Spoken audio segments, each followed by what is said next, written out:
and she caught a sob. "They say she could go at any moment." Lucy, who had come to work early to write a recap of the latest selectmen's meeting, which had been more contentious than usual and didn't end until close to midnight, came to a decision. She shut down her PC and got to her feet, gathering up her bag and grabbing her jacket from the coat stand. "I guess I'd better get going before I chicken out and hate myself forever," she said. She and Rachel got to the door just as Phyllis, the receptionist, yanked it open and set the little bell on the door to jangling. Words were not needed. The expressions on Rachel's and Lucy's faces told it all. And Phyllis, a dyed-in-the-wool Methodist, raised her eyes heavenward and crossed herself. "Keep praying," urged Rachel. "Amen," added Lucy as they hurried past. Once on the sidewalk, the two women parted. Rachel headed for her husband Bob's law office, just a few doors down, to tell him the awful news, and Lucy got in her SUV for the drive to the hospital. Lucy drove along the main street of the pretty coastal town, too distressed to notice the colorful banners flapping from lamp posts in the cool breeze that blew off the cove, advertising the Chamber of Commerce's upcoming Spring Fling sales promotion. She also failed to see the gorgeous barrels that dotted the sidewalk, crammed with blooming daffodils and sprays of forsythia cultivated by the garden club. She instead was trying to think of what she wanted to say to Miss Tilley.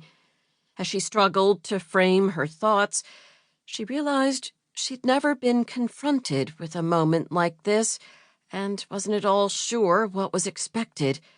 The truth was that although she'd lost beloved family members before, she'd never had a chance to say goodbye.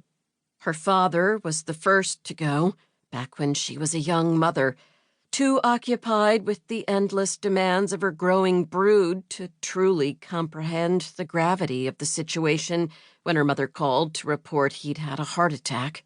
She remembered asking her mother if she should come to New York, where he was in Montefiore Hospital, and being reassured that everything was going to be just fine. It wasn't fine, however, and her father died that very night, while she was pacing the floor with a crying, feverish toddler with an infected ear. Now that she thought about it, she discovered she really hadn't had time or space to grieve for her father. She was entirely caught up in the struggle to meet the needs of 3 young children, a nursing baby, and a husband struggling to get his restoration contracting business off the ground.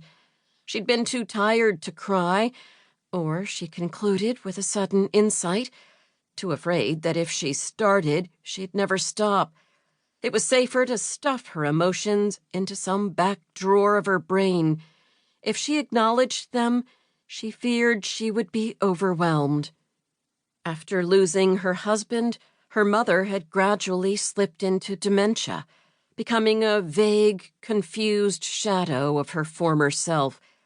Lucy hadn't really understood what was happening, thinking her mother's confusion was due to her grief, until she'd gotten a phone call from her mother's doctor. By then, there wasn't much she could do except arrange for her mother to go into a memory care facility. It was only a matter of time until she failed to recognize Lucy, her only child, and eventually slipped into a coma. Lucy had dutifully arranged the funeral, but hadn't recognized the woman in the coffin as her mother. Her mother had slipped away slowly, bit by bit, until she simply wasn't there at all. The most recent family member to get his wings, as the obits often paraphrased the cold, cruel, and inevitable fact of death, was her husband Bill's father.